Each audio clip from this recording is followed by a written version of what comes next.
Okay, well, since you've brought that up, why don't we go ahead and start talking about your music?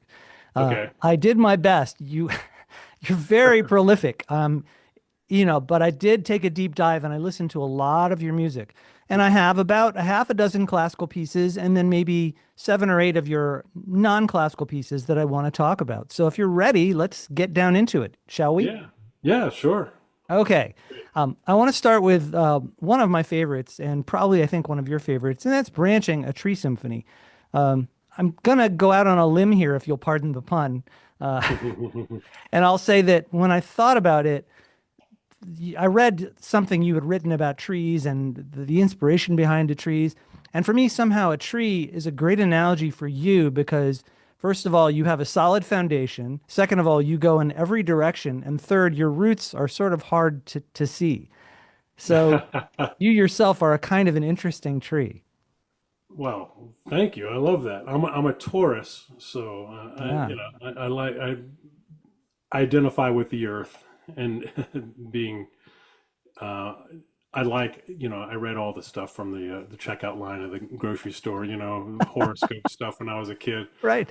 But no, I like the groundedness of that, and I feel that way. Um, the Tree Symphony came about. Actually, the middle movement of the Tree Symphony, which is the Allegro movement, was an implant from was a piece. I had actually wanted the Michigan band to play my band version of this movement, that middle movement of branching, which is called itself branching, I think.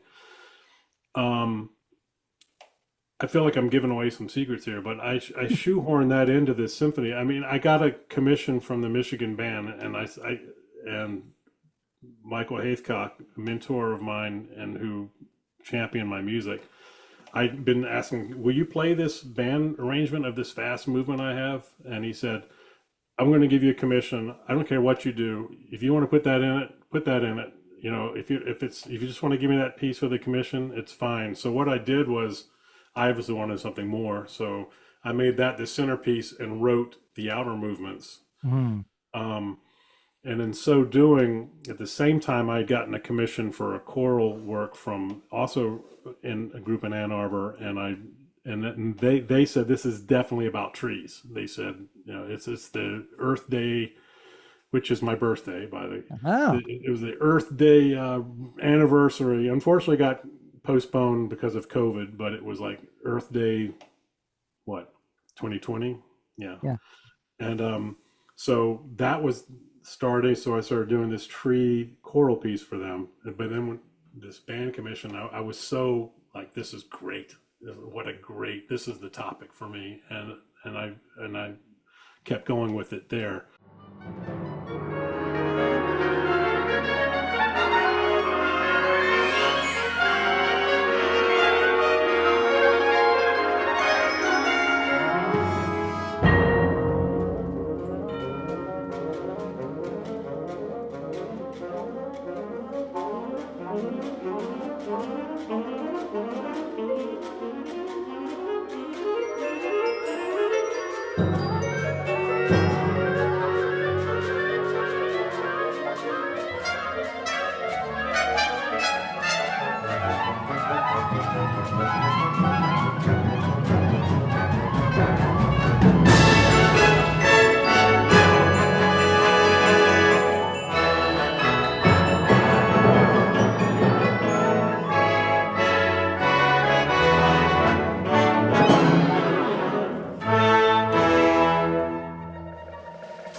Yeah, that fast moving in the Tree Symphony is I'm proud of that. What I'm proud of the Tree Symphony is how I use the percussion because it's never beating you over the. It's vast. There's seven percussionists, but it's never beating you over the head.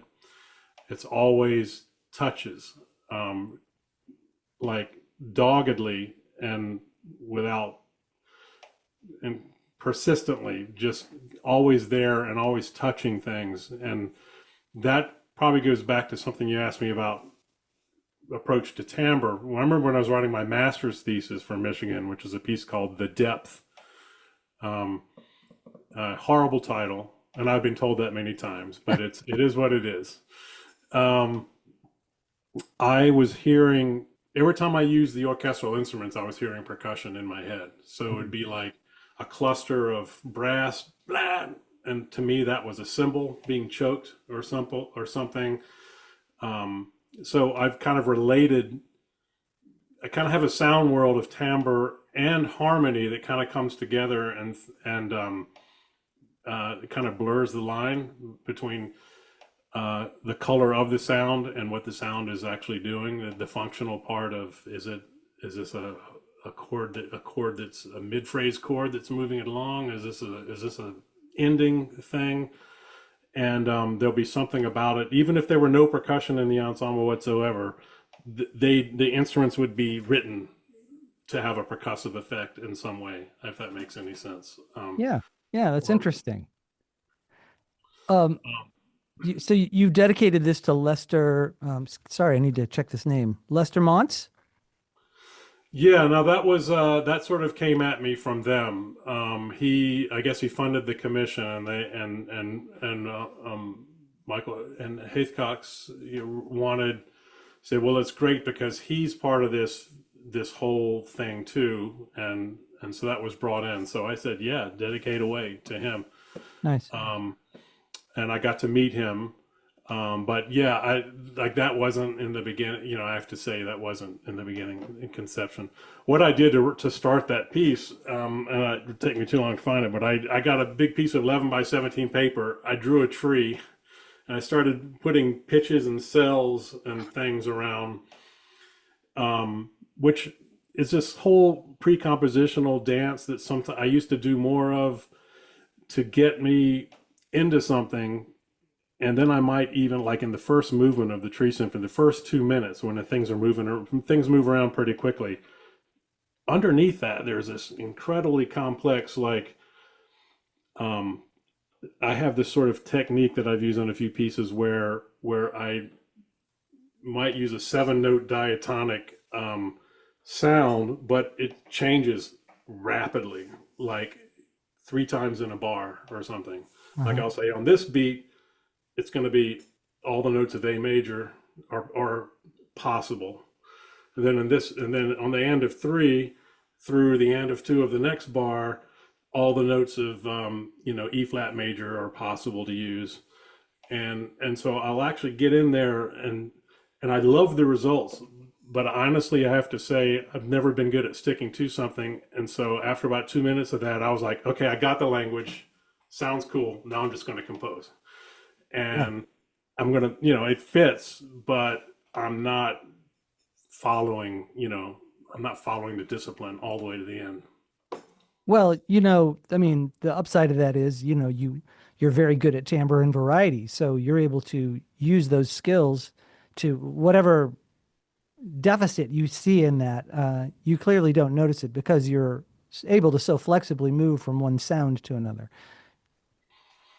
Yeah, perhaps, I guess, if you say so. That's Yeah, my impression. I mean, yeah. well, I can't say as I was listening to a tree symphony that the architecture of it was apparent to me.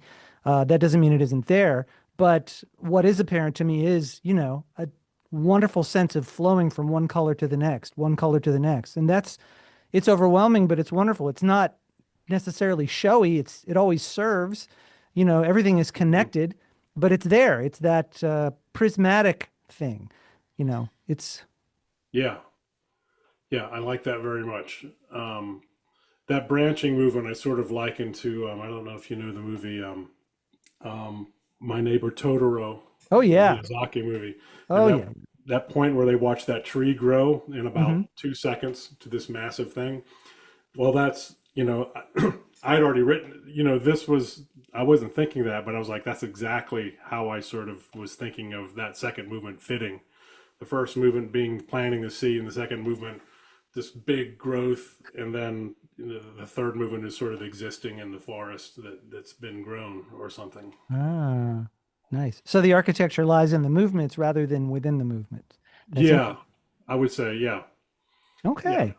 But there are things like, and for instance, in that fast movement, and I remember one of the students at Michigan had asked me about this because it was his favorite part. There's a place where it kind of gets, I guess, for lack of a better word, John Adams ish, Yeah. where like there's like da, da, da, da, da, da, da, da, da, like on the same chord while other things are going.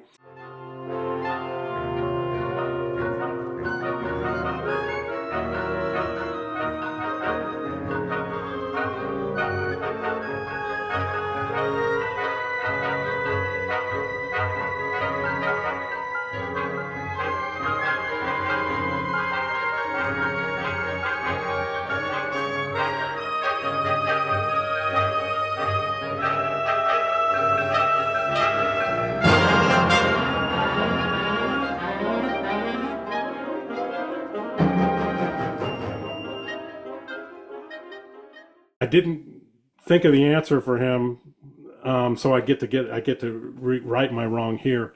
That all I did was take the rhythm that the suspended cymbal had been doing earlier in the piece. You don't think of, you just think they're just accompanying, but there's like a hocket between the woodblock and the cymbal,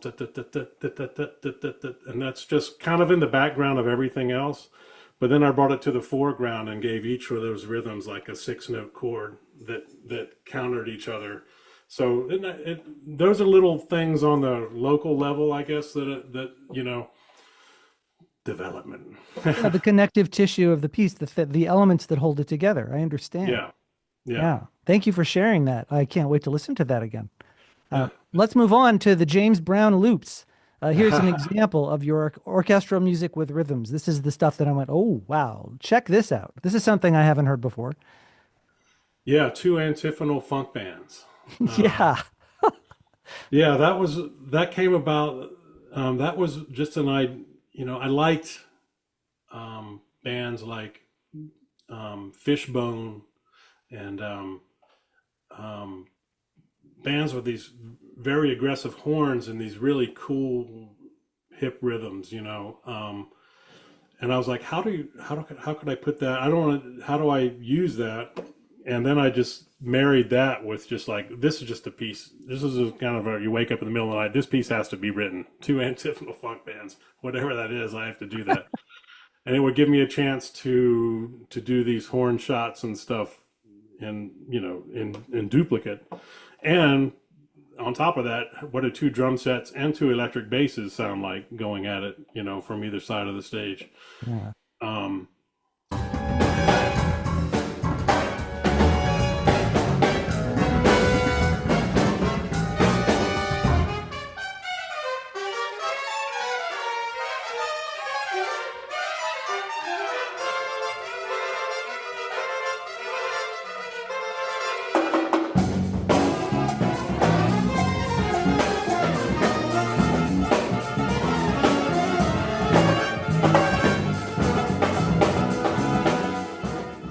so yeah, that was fun.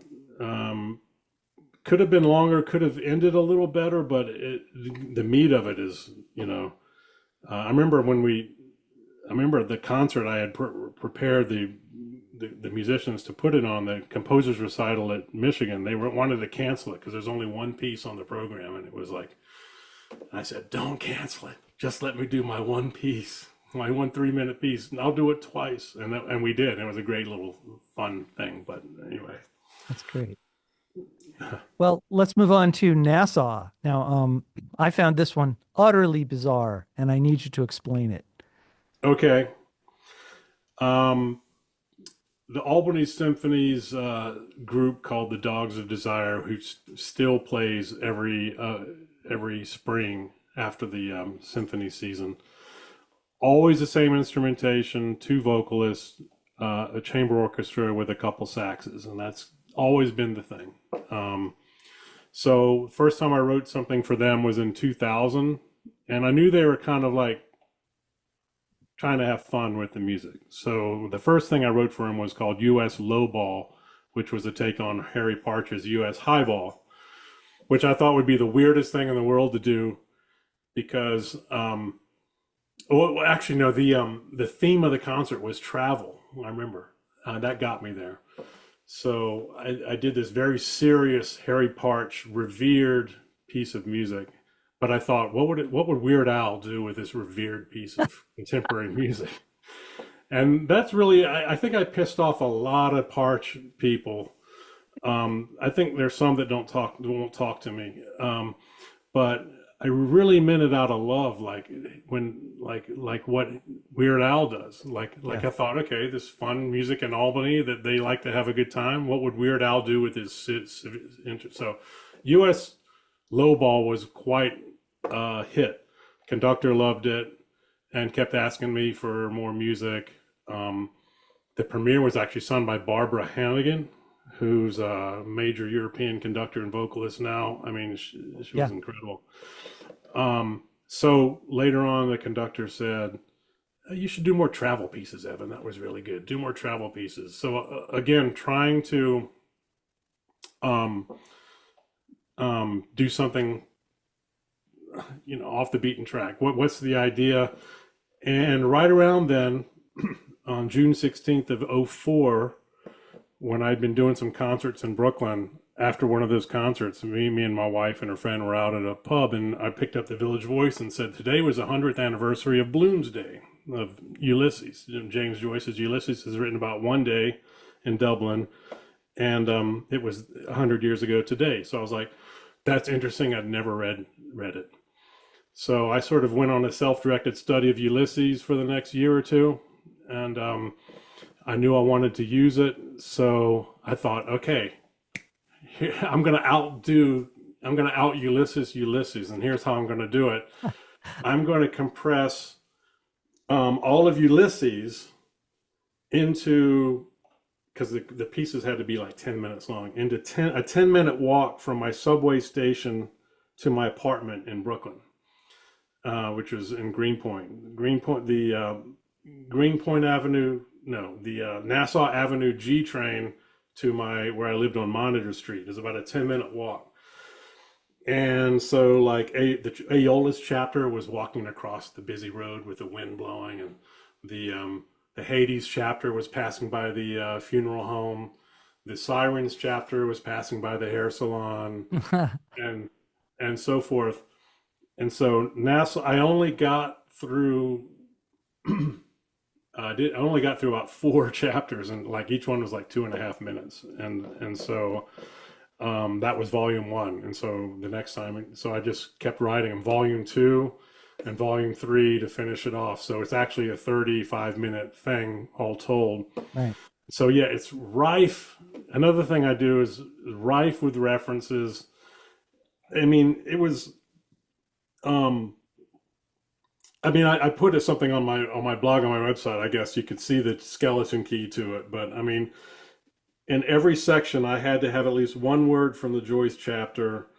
I had to also play in my head. I was listening to an album by the Sea and Cake, which is an indie band out of Chicago, called Nassau, and it's just, I mean, it's just a throwaway album. I mean, it's I won't say throw. I don't want to disrespect the album. I listen to it a lot. I love the album, but I'm just saying that it had nothing to do with anything except the name, and that I might have had it in my ears as I was walking those 10 minutes up.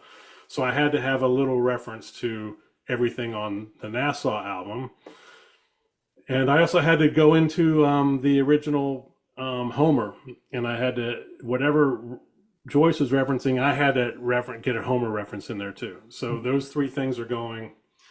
I'm also depicting Nassau Avenue, this stretch, on this date, which was, I made it June 9th, 2004, because that was my wife's birthday. But Yeah. so still, when I go back, I just went to there recently, a couple times recently, and I walked down Nassau, and I have this secret thing, satisfaction, that I depicted this street. You know, that was here, but that one's gone. So I just kind of do what Joyce did. I mean, it was just what it is it's an homage to Ulysses and that incredible idea, and how he executed it, and how can I execute it in a fun little thing. Yeah. So So was this project, it seems to me that you come up with ideas, as I do when I compose, a what if, almost like a science fiction author. What if this happened? So what if this happened in music? Could I do that? And so that spurs you. Yes, yeah, a prompt, I guess we could call it. Yeah, right. It like Um, the whole and the concept is there, and then it takes a long time to make it happen. right, right. There's a lot of like gathering of info. I remember, for instance, in Nassau, the massive chapter in Ulysses is the Walpurgis Nacht, where it's like 1/6 of the whole size of the novel, and it's this wild dreamscape. So for that, I walked into a video rental store, and I had to distill. So I said, okay, so I'm going to um, look for international pig movies, like just one thing. So I Google was just kind of happening. So I Googled international pig movies, and I came up with a list of which they sing at the end of volume two, I think. Porco Rosso, all these things, and so they sing titles of international movies that involve a pig, and there a babe is in there too, I think. Yeah. But Spirited Away, I would imagine, is in there.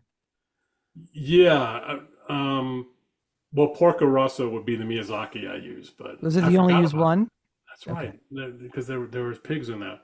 Yeah, Yeah. there were some I'd never heard of. I actually had to look up how to pronounce Finnish in a couple of cases, and I could tell the singers how to sing it.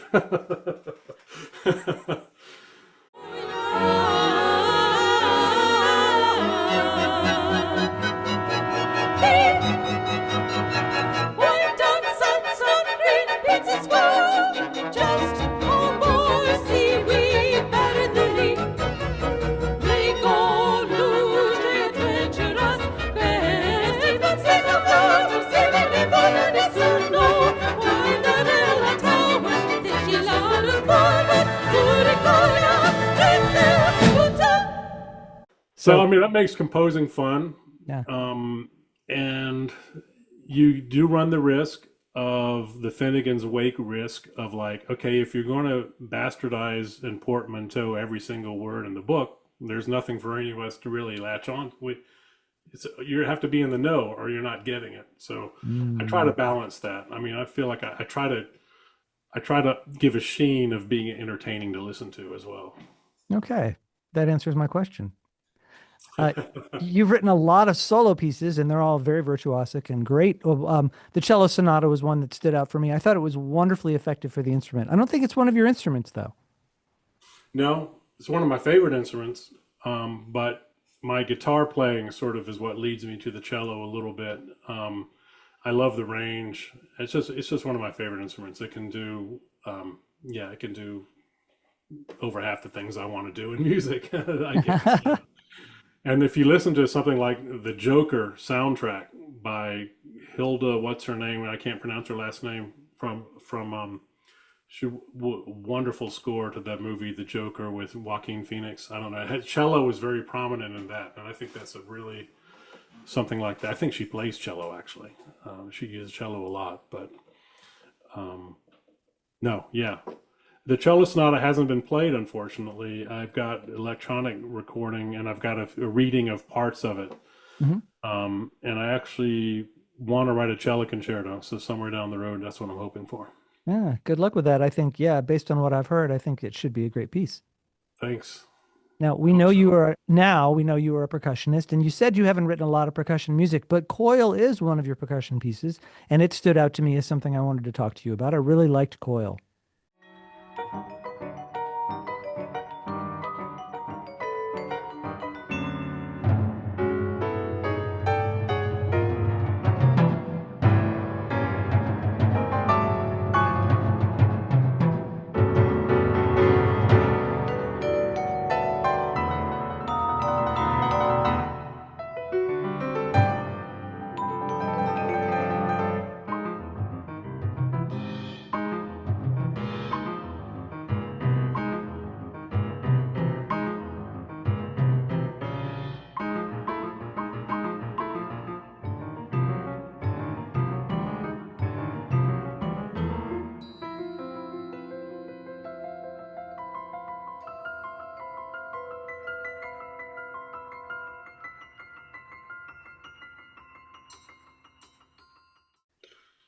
Yeah, thank you. I like that too. That was a commission for when I first moved to New York for Blair McMillan, a friend of mine from Oberlin. I know that Um, name. you know him? Yeah, he I went to Oberlin. He's an yeah. incredible pianist. So I'm trying to, Yeah, yeah. together, we're trying to get an opportunity for him to play my piano concerto, which I had him in mind for when I wrote it. And Nathan Davis, percussionist, very good percussionist, who they were had a duo at the time, and something for to play at Yellow Barn Festival. So it was one of those cases where the percussionist had I have these 13 tune pipes, so it's very bespoke in that way. Uh-huh. Um, and these other tune things, and then the rest, whatever vibraphone would be good. And so that's where the instrumentation. I just there's a bit of real development in there with the pitches. I'm not saying 12 tone, but there's some pitch cells in there that are there I very much adhere to. And when something gets that small on the organizational level, I kind of tend to get bigger on the how it's sprayed out over everything. Yeah, so they played it. They went over gangbusters live to this in the barn, and then my friend Tony DeSanza out at Madison and his wife did the recording of it, and also did a bang up job, and they've played it a few times. So yeah, if I get asked to do a percussion piece, definitely going to do it. I wrote a percussion sextet for my old teacher at Oberlin, and I've written a rumba concerto for a friend of mine for him to audition for a concerto competition on. Yeah, so that's how some of those are written very fast. Um, um, yeah, so I do write for percussion, but I held off. And we'll just say when I was in grad school, I was like, just like some of my friends who played sax and composed, they said, I'm not going to write for sax because you don't want to get pigeonholed. No, he's a sax player. He's just going to play, right? Yeah, He can right. write really well for sax, but because there is competition, even though I don't like it, there was competition in grad school to be, oh, this person's doing more stuff with this and this. So, Yeah, right. And the people just have a limited amount of attention, so you want to grab their attention in the way that you want to grab it. yeah, yeah. Yeah. Well, the last classical piece I wanted to talk about is Vocabularium, another one I really like. And this is interesting. It's four movements. Each movement begins with a V, as does the title. So there's some architecture there. You dedicated this piece to William Albright, who's one of your professors. It's full of both jazz and classical elements. The second movement I noticed in particular sounded very much like Steve Reich. It reminded me of Different Trains a lot. So I've got a lot of things I had to say about Vocabularium, but now I'd like you to talk about it.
That was in studying with Bill Albright. I wanted to tap into you know kind of his interests, and I saw him as um, obviously a keyboard interest, and obviously he was a good teacher, and he would really try to get you to even though unlike Randy Coleman, he would come at it from more from from a musical, what's in the score, how the finger's going to play the instrument, whereas Randy was more conceptual. So, um, I, well, the second movement, I remember he was gaga about the riff. I mean, that just came from a lot of, and this is in the piano concerto I'm trying to get played with with Blair in the '90s. You remember that old, it was really hip to go da, da, to do like 16th note syncopated rhythms, like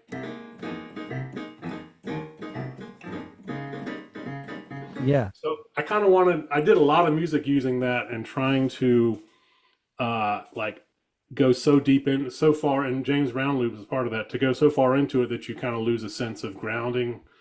But in voodoo, I forgot what it was. I'm going to play the piano concerto because I can't remember, but it was this kind of thing like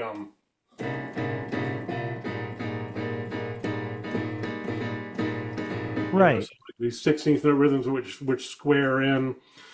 Um, so that one was a winner. But I just tried to, with each movement, I tried to get very experimental because Albright was also a very kind of like had done a lot of wacky things in his compositional life. So I kind of wanted to impress his wacky side. Mm. I kind of went too far because in the third movement, which is just a lot of woodwinds going, I had this cell that changed by one note, and it just does this for like 2 or 3 minutes, and it was like wind chimes to me. I said, "This is wind chimes. It's my inspiration." And he came to a rehearsal and he was walking out and he said, "I don't know, it's too weird," and he just left. But I don't think it's too weird, and neither did the people playing it. They kind of liked it too. But those were just experimental, just concepts, like how Right. what are wind chimes? How do you make a woodwind quintet do wind chimes? I mean, Yeah. again, what if? What if? Right. Yeah. Yeah.